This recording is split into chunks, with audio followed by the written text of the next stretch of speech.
The dark triad is really complex, and I think it's mainly because a lot of us fail to recognize that an individual, especially within our own families, can have any kind of dark or dangerous traits that could put us in harm's way. It's not something that's easy to fathom because our automatic cultural view of family and parents is that they're not out to get you. They're not out to hurt you. They're not there to make life difficult on you. But the reality is that despite that cultural tale, there are people in our family that raises us, that cares for us, that has what's known as the dark triad traits. What you're likely to find in this video is me highlighting what this looks like, and I'm going to help you tease apart. Hopefully I achieve that. I'm going to help you tease apart just what this is within your family. But before we jump in, let me briefly introduce myself in case you were new. My name is Tiamra, and I'm an internationally and board certified trauma therapist. I'm licensed in mental health, and I specialize in treating children, teens, and families, as well as adults who are dealing with trauma. Let's jump in. So the dark triad is basically a psychological concept that is mainly described to individuals who are dealing with narcissism, sociopathy, or juvenile or adult criminal behavior. And, if you've looked online, if you've Googled, if you've checked videos on YouTube, the dark triad tends to be three specific things. One is narcissism. Two is psychopathy, so not sociopaths, right? Psychopathy, which would be a psychopath. And you're also to see one of the biggest, most complicated words to pronounce. It's Machiavellianism. Did you get that? That is a hard word to pronounce, but you're likely to see these three things. And I'm going to go ahead, and post it right here so that you can see it. Now, what you're going to notice in this diagnosis is three important things: pride, egotism, and no empathy. Egotism, everything's about me. Nothing matters to me but what I want, what I need, what I desire. Pride, of course, is really strong narcissism. You're having a really hard time being humble and modest and down to earth, right? You have so much pride that your head is just full of things that are wonderful about you and all the things that you want in life, right? So that's pride. And no empathy, of course, is an inability to step into the shoes emotionally and psychologically of somebody else. I want you to kind of consider a family member from this perspective. Can you think of someone in your family, maybe it's your parent, who is dealing with these traits that they can't seem to grow out of or mature out of? Do you know somebody like that in your family? I certainly do. And unfortunately, you can't just take this individual to therapy and say, get some help, because these dark triad traits are very much inborn. They are concrete. So it makes it a little difficult for you to take this person to therapy and get them the help that you know that they need. These kind of individuals most likely struggle with the law. They may also struggle with pathological lying, cheating, stealing, multiple affairs, not really regarding your thoughts, feelings, and the things that you need and want out of life. And that's all that they care about. Now, these kind of individuals, especially within a family unit, or if it's a parent-child relationship, they really do suffer to include you in a relationship. So it may feel like it's a one-sided relationship. You may also see some codependency, and you're definitely going to see some traumatic bonding. This is a serious thing. And, I've seen parents like this over my history of being in the field. I've seen family members like this. And for me, it's one of the most difficult things to try to work with because, again, the individual does not see that there's a problem. And the only reason why they're probably in therapy is because the law has either forced them to do it. They have to go to therapy, in order to get their kids back from Child Protective Services, Or 3, they're in therapy because a wife has threatened to leave him or something like that. There's always some external cause that has encouraged that individual to get into therapy. But don't expect them to get better, because that's not what's going to happen.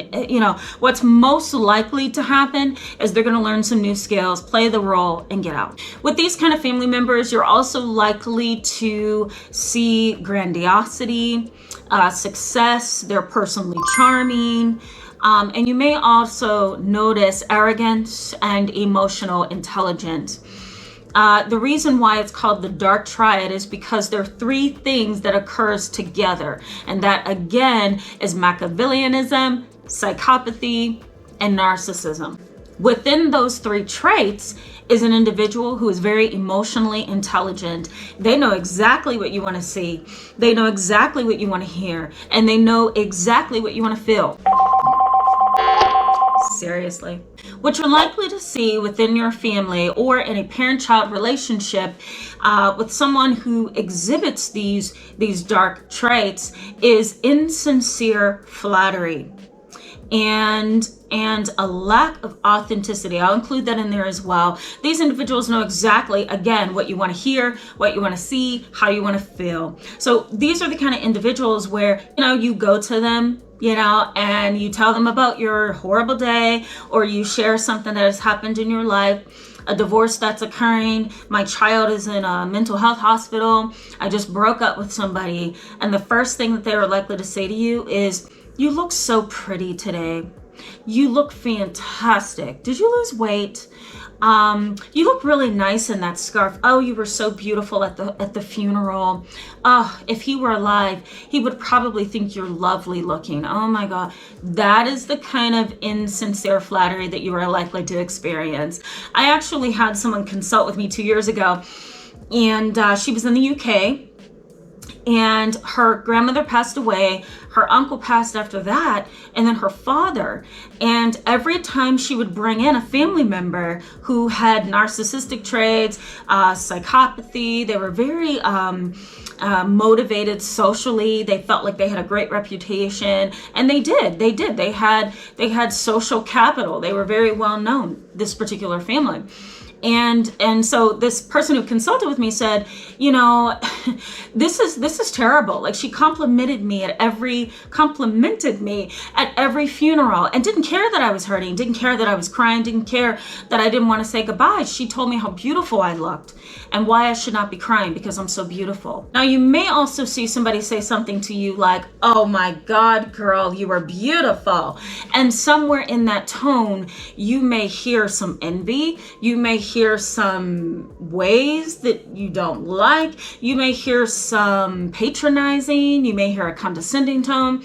Okay, so that's what I mean by insincere flattery. The individual is socially motivated. They want power and control. And so in order to get that power and control, they have to make friends with the lawyer down the street. They have to become buddy-buddy with the police down the road, right? They have to get in with the mayor, right? These kind of individuals are very methodical in how to maneuver things in their life. Can you imagine what kind of, destructive bullet these people are, right? Because they have 3 really difficult, here it is on the screen, 3 really difficult sides of them. And these things that occur together can cause some great destruction. The next thing is prying for info and using it against you.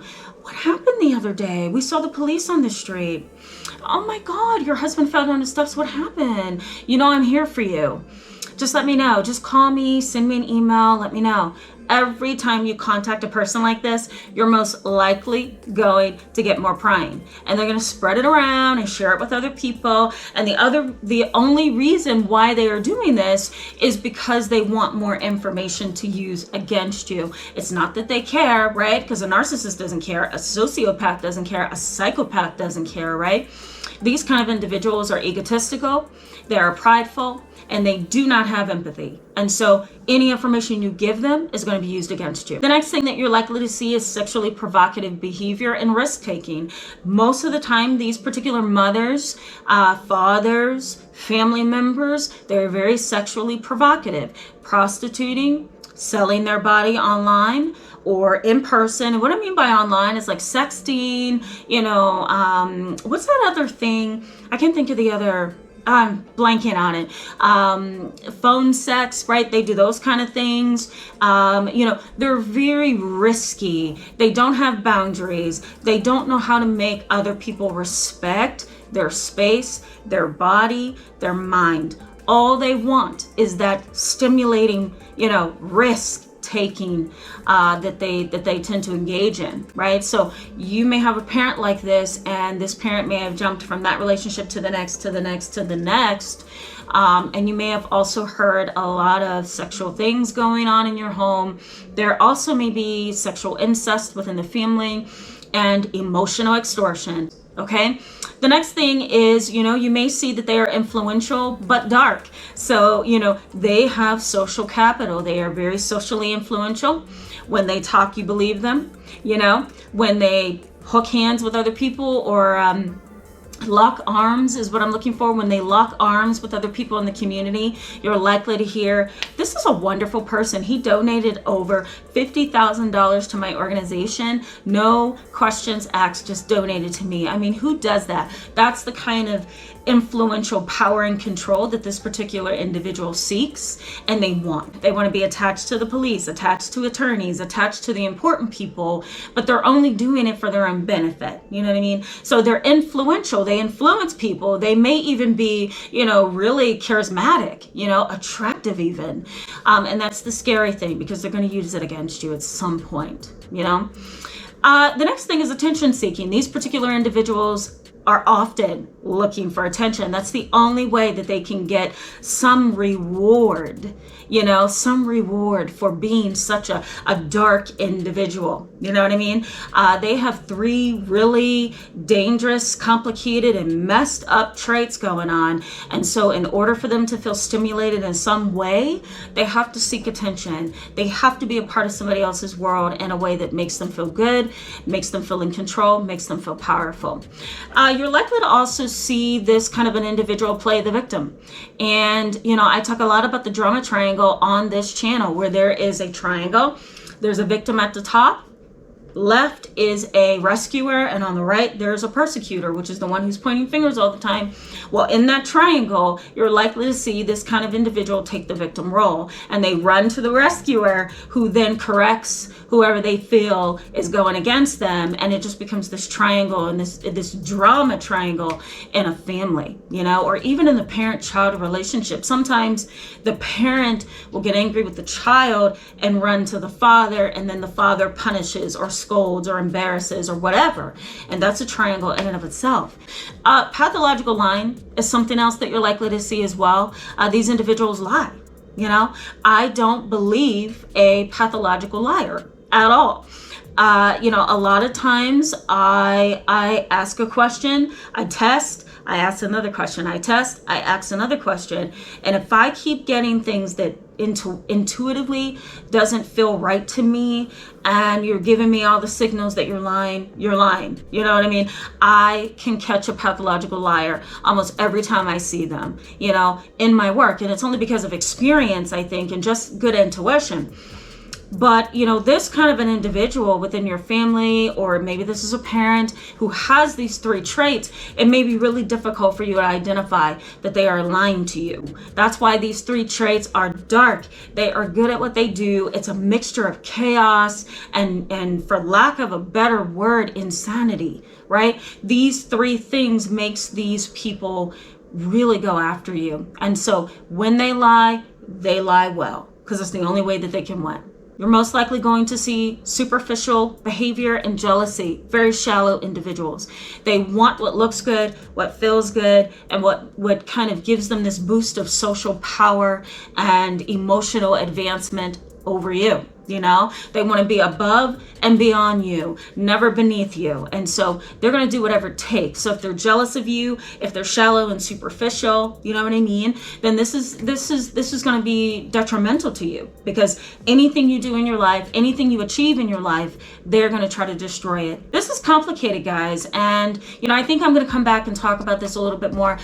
click right here on the card and check out my previous video on the dark triad traits. I talked about this a couple years ago. You know, it's hard to live with this. You're never going to have a peaceful life if you stay connected with somebody like this. They don't think anything is wrong with them, and you see it, but they don't. And so they're not going to get help, right? What am I going to therapy for? You know, the other side of that is you could try to tell them, this is what you've done, this is what I don't like that you've done, and that's not going to impact them, excuse me. Why? Because they're prideful, they're egotistical, and they also have no empathy. So they don't care how you feel.